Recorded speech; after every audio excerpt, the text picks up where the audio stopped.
I feel like this is going to be the start of a very interesting field season. Oh, and welcome back, Junior Archaeologist.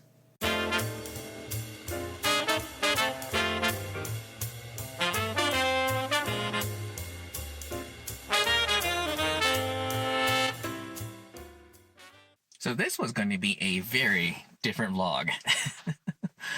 My original plan was to get up at the crack of dawn, drive down the 395, and try to get some footage of at least the cottonwood charcoal kilns for my next Field Archaeology Adventures, and possibly at least scout out Swansea? And Keeler. And then I made the mistake of going to the grocery store and seeing the apocalypse in progress, it felt like. I mean, this is March 14th, a few days after the coronavirus has been declared a pandemic. So, yeah. What a great time to start your field season, huh? It's about 1:40 in the morning. It's snowing pretty heavily here on the way down to my first field project of the year. And now I feel kind of silly about having left so late. I mean, I don't know when the snow started, because it definitely didn't snow at all in Reno. So I didn't even think of to check the weather down here. Yeah, my commute's going so great. Not as if I haven't driven in this sort of weather before. I definitely have. I just wanted to get this on camera for this little vlog. So I don't know what I'm more proud of. The fact that I pulled over in Mammoth on a hunch, or the fact that there's all this, that I actually was able to find stuff, or the fact that it's Sunday. Therefore, I can actually, hopefully, I can expense this, because I'm probably going to use this to disinfect my hotel room when I get there. God, 2020 is such a weird year so far. But yes, I got... And don't hate me too much, because I only bought like one package of everything. They had plenty of stuff in there, but I just didn't feel right about it, especially since this is only for a 10-day.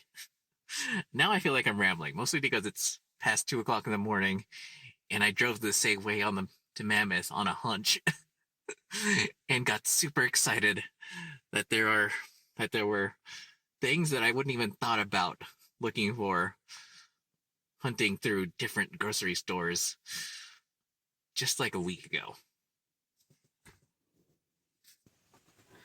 Now we're here at the destination that I originally intended to head to yesterday to film some footage for a video I was going to put up on my YouTube channel, Happy Archaeology Fun Time. The cottonwood charcoal kilns. I'm not even sure if that appears in the background.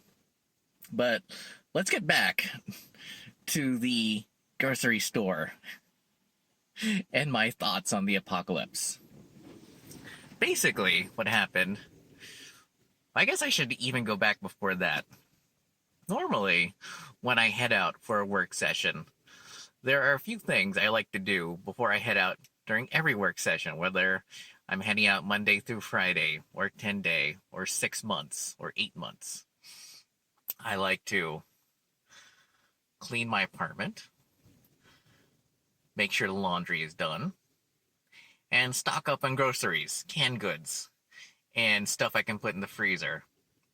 And, drinks that don't go bad, like soda pop, stuff like that. The reason I do that is so that when I get back, there's nothing to do. I just kick back and, throw my feet up on the couch. And so I had already done the laundry 2 days, 3 days ago now. And then I'd cleaned my apartment 2 days before.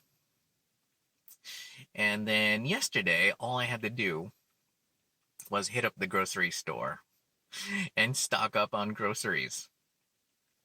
And the thing is, I have been following the news, reading the newspapers, or a newspaper, the New York Times, and watching YouTube and watching the news, the regular TV news. So I had an idea of what I might find at the grocery store 3 days. 3 days, 4 days after the was declared a pandemic. But it's one thing to see it on TV, it's another thing to be in it. Like, I'm not even joking. I got some B-roll footage of the toilet paper aisle just because it was just such a it was such a novelty. That's the way I treated it as I was going around and getting my groceries. Most of the stuff, like, I had gotten toilet paper before all this happened, so I was good on that. And I was pretty good on pretty much everything that everyone was grabbing. Like, I have a Brita water filter, the type that attaches to the faucet, so I don't need water. I'm good on, I want to say I'm good-ish on this hand sanitizer.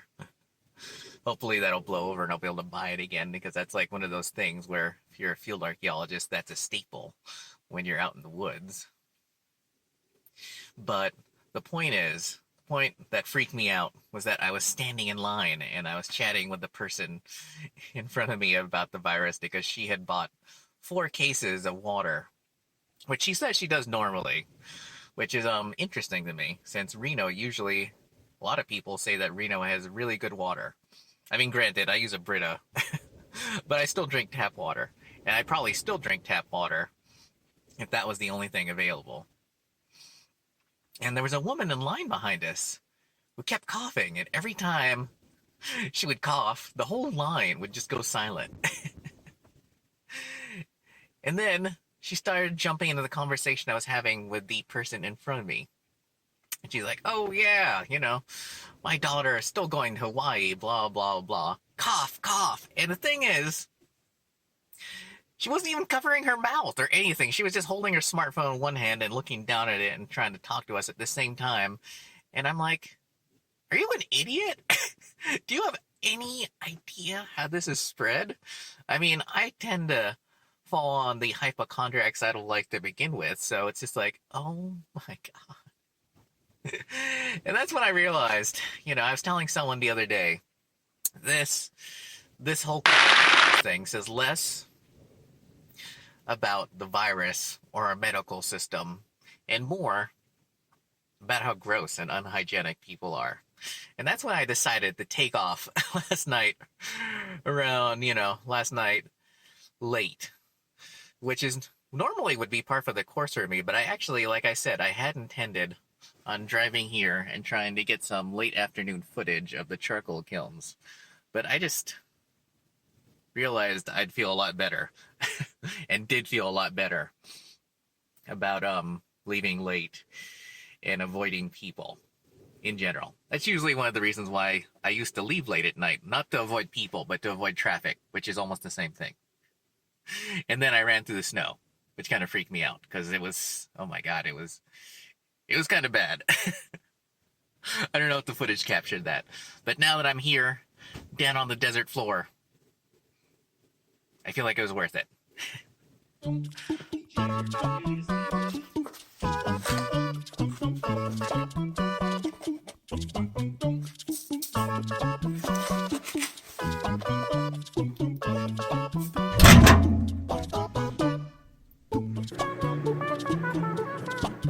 It's been interesting having to do reimbursement during the apocalypse, because that means I couldn't get groceries before I left Reno.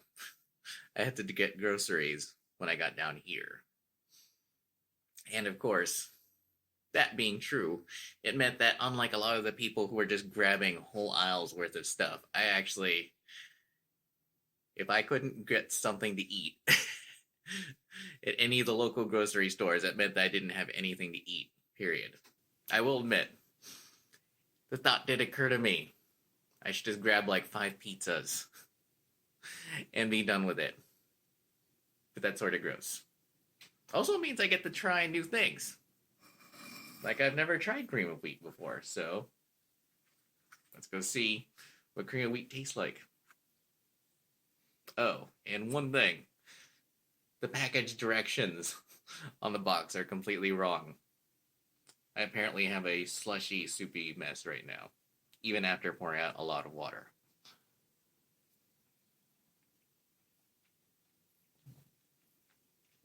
I know it's kind of gross. Yay, apocalypse. But at least I have a whole box of it.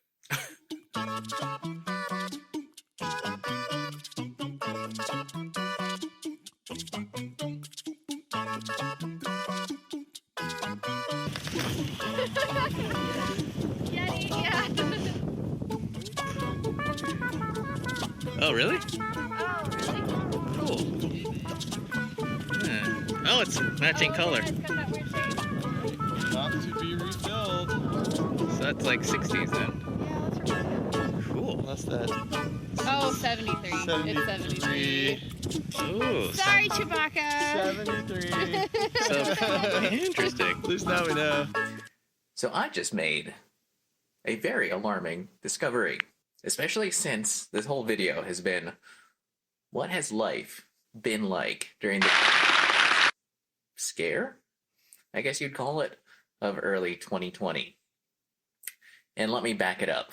Thankfully, I've had like several minutes to settle down and collect my thoughts.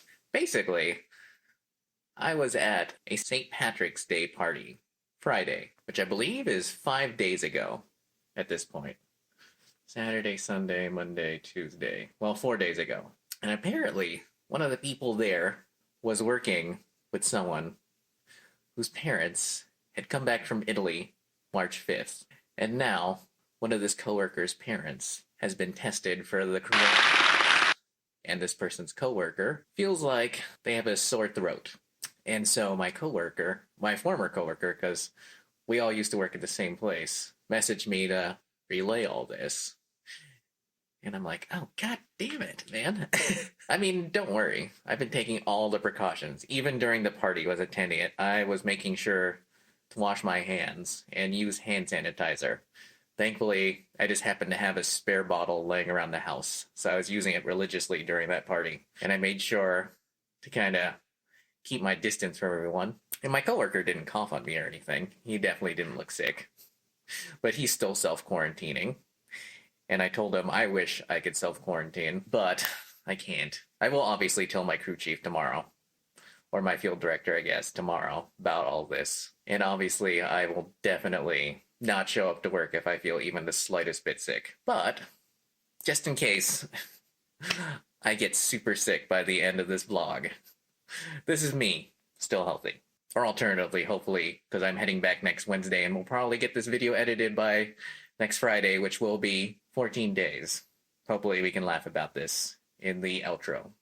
So I was thinking about it last night, and I came to realize that third-hand exposure from someone who wasn't coughing on anything, plus having taken all the safety precautions, not because this person's unsanitary, but just because of the times we live in, hopefully means I will be having a good ending to this video, as opposed to I'm in the hospital or at home suffering sort of end to this video. We'll see though.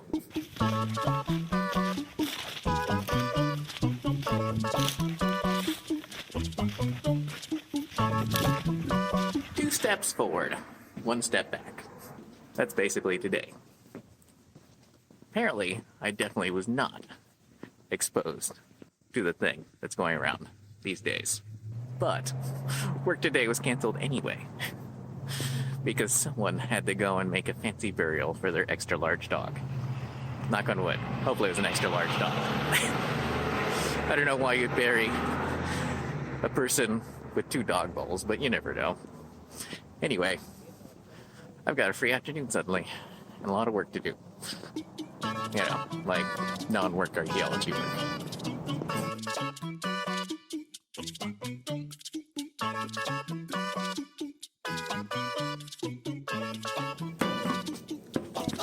So I feel like this video has just turned into a long list of me reciting things that just happened. But that's because this has been a crazy project. I mean, things in field archaeology are normally crazy. But I guess just due to what's going on in the world, this turned into like an extra crazy project. I mean, first I thought maybe I was exposed to the thing, and then I wasn't. And then I kept checking out a package that wasn't going to get here. It's like a crazy person. And then I find out that because archaeologists are archaeologists, no one actually remembered that we were out here and working. So maybe we're not supposed to be out here and working, like at all. So, literally, we are on a minute-by-minute basis as to whether the crew is going to be sent home. Because originally the company I'm working for wanted us out of here by Friday, even though that doesn't really leave us enough time to finish the project. But I guess the bid was a little undercooked, as is the usual in this business.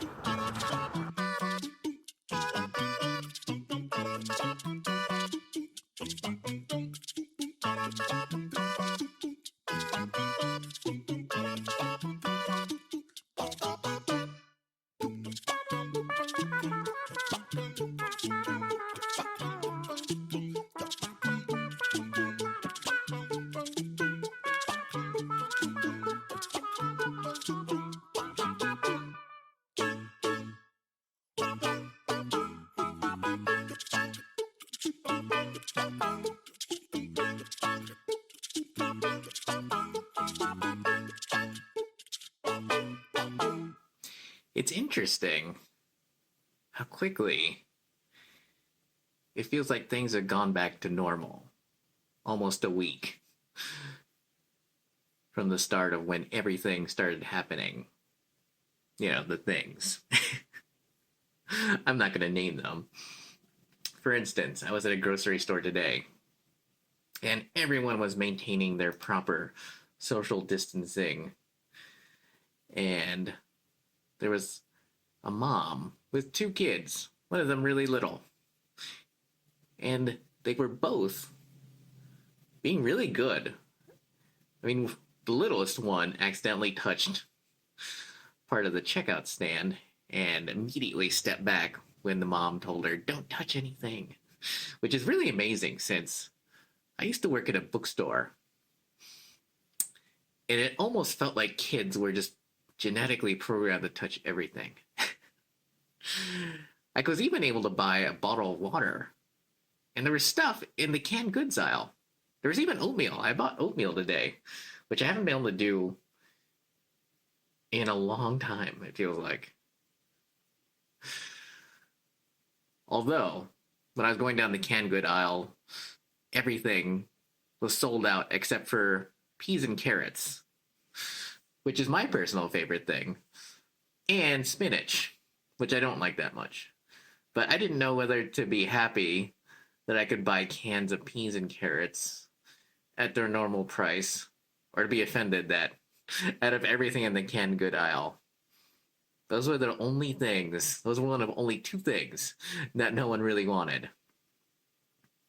And work-wise, it felt like a completely ordinary for Field Archaeology Day.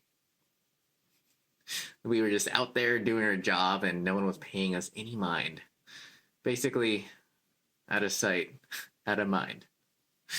We're not even sure if we're really supposed to be out there at this moment. But we figure, well, we pretty much wrap everything up by Saturday and everyone's off. At least the person who is overseeing us is off tomorrow and obviously over the weekend. So we figured we didn't hear anything today, so why not keep working until we're done, which is literally a few days away. Even with the weird things and weird goings on in the world at the moment, I'm still surprised that it's business as usual as far as field archaeology goes in 2020. Literally feels like just an ordinary beginning of the field season. Except for the fact that there's literally 3 people at this motel. And I'm pretty sure that when I was here for my orientation, this hotel was almost at full capacity.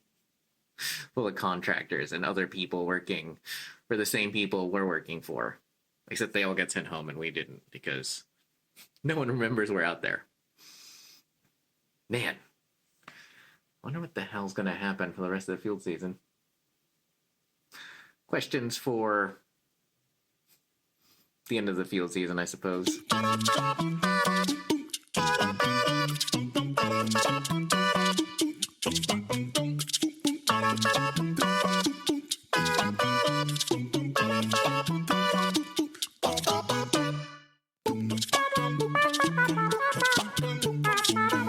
So we made it to day 6 of a 10-day work session, which is frankly a few days longer than I think anyone anticipated.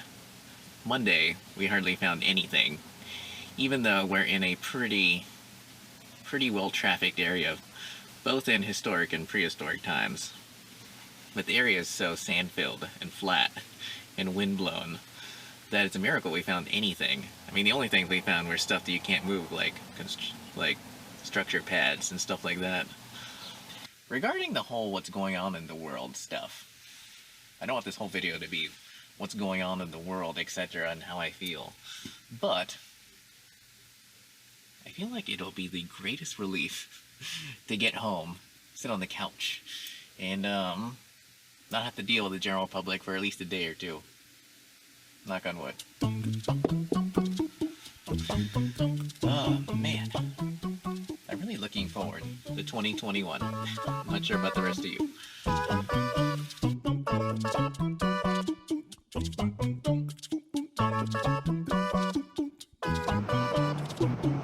My god, it is so spooky seeing everything closed. Oh my god. Literally freaked out. Oh, those are new. My god. Every place is closed. That is crazy. Reno is literally the town that never sleeps. See, everything kind of shut down. Wow, this is crazy.